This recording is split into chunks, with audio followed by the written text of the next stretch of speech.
사람의 아들이 영광에 쌓여 모든 천사와 함께 오면 자기의 영광스러운 옥좌에 앉을 것이다.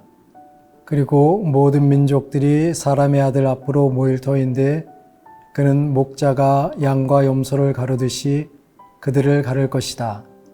그렇게 하여 양들은 자기 오른쪽에 염소들은 왼쪽에 세울 것이다. 그때 임금이 자기 오른쪽에 있는 이들에게 이렇게 말할 것이다.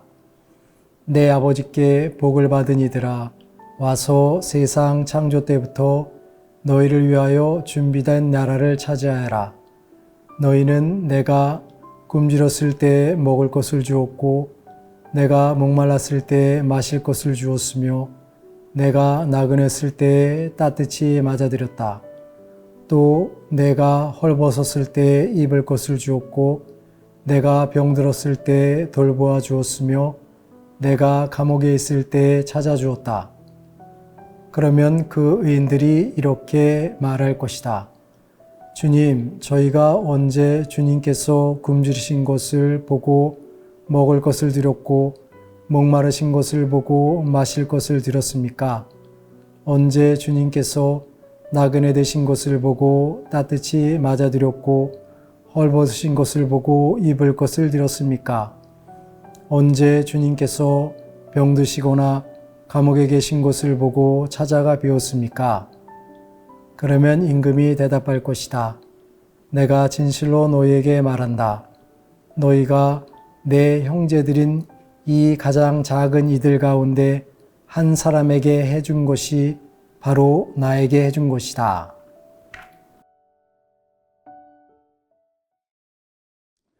참 예수님, 오늘 복음은 최후 심판 날에 벌어질 것들에 대해서 말씀하고 계십니다.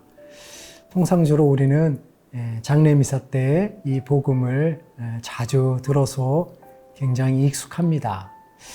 그런데 이 복음을 듣다 보면 한편으로 굉장히 마음이 불편하죠. 왜냐하면 우리들은 예수님을 믿고 따르고 예수님 말씀대로 살아가야 된다는 것을 알고는 있지만 막상 그런 것들을 실천하는 것이 결코 쉽지 않다는 것을 체험적으로 알고 있기 때문입니다.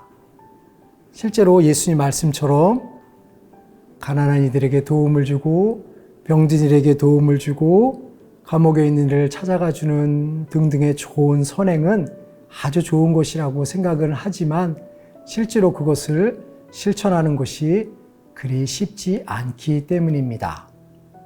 저도 이러한 말씀을 들을 때마다 새로운 결심을 하지만 막상 그것을 실천하려고 하면은 두렵고 귀찮고 거부감이 올라오는 것이 사실입니다. 그런데 왜 이런 거부감과 두려움이 올라올까를 생각해 보면 예수님이 말씀하시는 것을 모두 하려고 하니까 나의 이 작은 그릇에서 예수님이 말씀하시는 것을 다 담으려고 하니까 도저히 감당이 되지 않는다는 것을 절감하기 때문에 애시당초부터 포기하려고 하는 마음이 있는 것은 아닌가 하는 생각을 합니다. 그래서 우리가 이러한 예수의 말씀을 따르고 행하기 위해서는 예수의 말씀을 전부 따르려고 하는 것이 아니라 내가 할 수 있는 것부터 하는 것이 필요하지 않나 하는 생각을 합니다. 그래서 가난한 사람들을 위해서 나의 재산을 다 나눠주는 것도 결코 쉬운 일이 아니고 또 감옥에 갇혀있는 이를 매주 방문하는 것도 쉬운 일이 아니고 병든 이를 매주 찾아가는 것도 쉬운 일은 아닐 것입니다. 하지만 모든 것을 하려고 하는 것이 아니라 그 중에 내가 할 수 있는 것, 예를 들어서 내가 수다를 떠는 것을 좋아한다고 한다면 스웨덴 이들을 찾아가서 수다를 떠는 것만으로도 가능한 일인 것이고 또 내가 조금이라도 여유가 있다면 여유가 있는 만큼 조금이나마 빈자들에게 나눠줄 수 있는 것이고 또 내가 시간적인 여유가 있다고 한다면 감옥에 갇힌 이를 잠깐이라도 방문하는 시간을 갖는 것, 이렇게 내가 할 수 있는 것을 조금이나마 행하려고 노력하는 것이 예수의 말씀을 실천할 수 있는 우리들에게 좋은 계기가 되는 것은 아닌가 하는 생각을 합니다. 우리는 모두 나약한 인간이고 능력이 별로 없는 사람들입니다. 하지만 예수님의 말씀을 모두 실천한다고 생각을 하니까 너무 부담스럽고 답답하게 느껴질 수 있을 것입니다.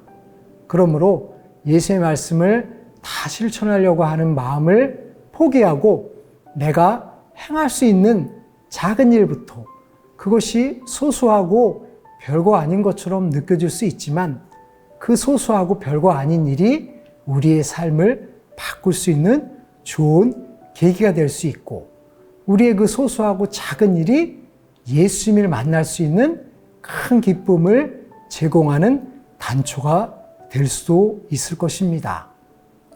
예수님은 먼 곳에 계신 분이 아니라 우리 가까이에 계시고 우리 곁에 계시면서 우리들에게 당신을 만나러 오라고 초대해 주는 분입니다.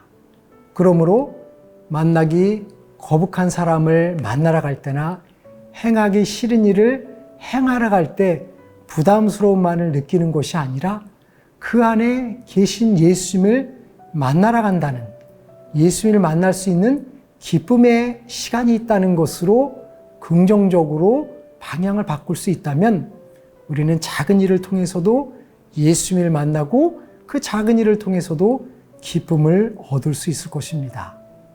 예수님은 무한한 능력을 갖고 계시고 모든 것을 변화시킬 수 있지만 예수님은 그 모든 능력을 포기하시고 약한 모습으로 존재하십니다. 병든 이들을 한 번에 치유하실 수 있는 능력이 있지만 예수님은 그 능력을 포기하시고, 감옥에 갇힌 이들을 해방시켜 주실 수 있는 능력이 있지만 해방시켜 주지 않으시고 오히려 그들 곁에서 그들과 함께 하시면서 우리의 초대를 받아들이기를 원하시는 분이십니다. 그러므로 예수님처럼 우리들도 우리의 강함을, 자만감을 드러내는 것이 아니라 작지만 부족하지만 그 부족함을 함께 나누며 어려운 이들과 나의 삶을 공유할 때 우리는 그 작은 기쁨을 통해서 서로를 사랑할 수 있고, 그 작은 기쁨을 통해서 우리가 그리는 예수님을 만날 수 있을 것입니다. 예수님은 우리들에게 화려하게 다가오시는 분이 아니라 작고 소소하지만 그 작은 것 안에서도 우리를 초대해 주시고 작은 기쁨 속에서도 우리를 만나 주시는 분입니다. 그러므로 자신의 능력 여부를 떠나서 나의 작은 일상, 나의 소소한 일거리 가운데에서도 함께 하시는 예수님을 만나고 그 작은 기쁨을 통해서 예수님의 큰 기쁨을 체험할 수 있으면 얼마나 좋을까 생각합니다. 그러므로 예수님의 말씀을 실천하는 것에 대한 부담감을 가질 것이 아니라 내가 갖고 있는 작은 능력을 적게나마 발휘하면서 그 기쁨을 나눌 수 있으면 얼마나 좋을까 생각합니다. 예수님은 늘 우리를 초대하고 있습니다.